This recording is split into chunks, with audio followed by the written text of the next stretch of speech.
Geppetto's puppet isn't the only puppet in the train car when he wakes at the beginning of Lies of P. You may have noticed on subsequent playthroughs a familiar box sitting just a few feet away, and this detail should have been the end of Geppetto. Sophia awakens Geppetto's puppet on the train. Without her, this would not have happened. And without her power, this likely could not have happened. His P organ was incomplete and missing a key component, its core.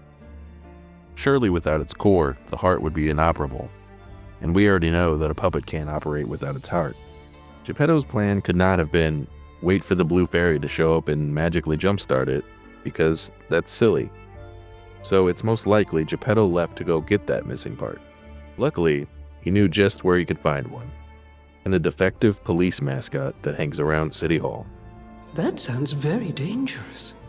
Geppetto usually isn't so reckless. The pain of his grief may be clouding his judgment. Indeed, what Geppetto did was reckless, but not for the reasons she thinks. While wielding the nameless puppet, nothing in Krat at this point that we are aware of is even remotely a threat to Geppetto. However, Geppetto decided to desert his murder box on the train, leaving him as just a clever old man who could tell puppets what to do. In this case, I don't think it was grief that had him take this risk. I think it was hubris and a little bit of laziness. As far as Geppetto knew, the only ones out and about between him and City Hall were the rampaging puppets, and they were no threat to him. Most of the stalkers were either dead or opportunistic and could be bargained with. All he had to do was walk over to City Hall, ask Murphy for his heart, and he'd have what he needed to finish the greatest puppet he'd ever made. To Geppetto, this may as well have been a walk to the market to get a bottle of milk, and he couldn't be bothered to drag that heavy case with him for such a simple errand. Unfortunately for him, the Mad Donkey was not one who could be persuaded. As right as he was in pegging Geppetto as the cause of the puppet frenzy, he was the definition of you can't reason someone out of a position they didn't reason themselves into.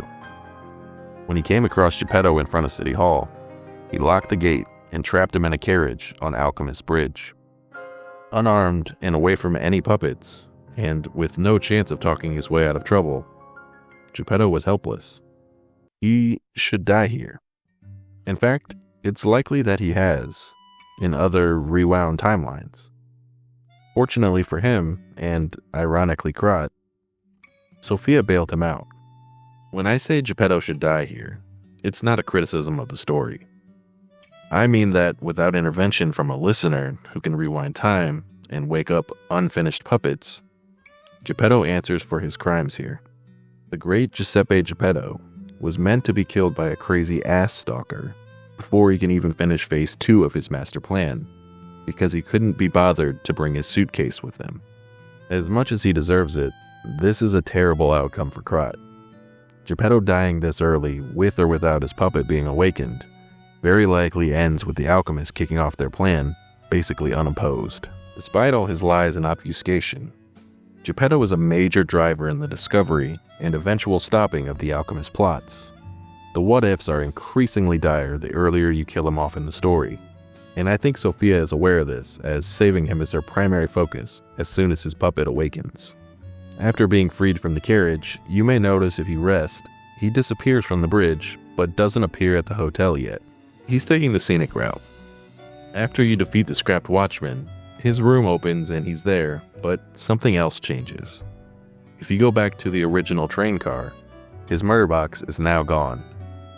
He learned his lesson and went straight back to get his security puppet as soon as he was safe. He wasn't going to be caught out again. He may also have been spooked by the sudden appearance of his puppet. Emotionally, there's a lot going on in this scene, but it's funny to think about in the context that as far as Geppetto knows, there is no possible way this puppet should be up and about right now. I'd kill to hear Geppetto's inner monologue when he gets out of the carriage and sees his puppet.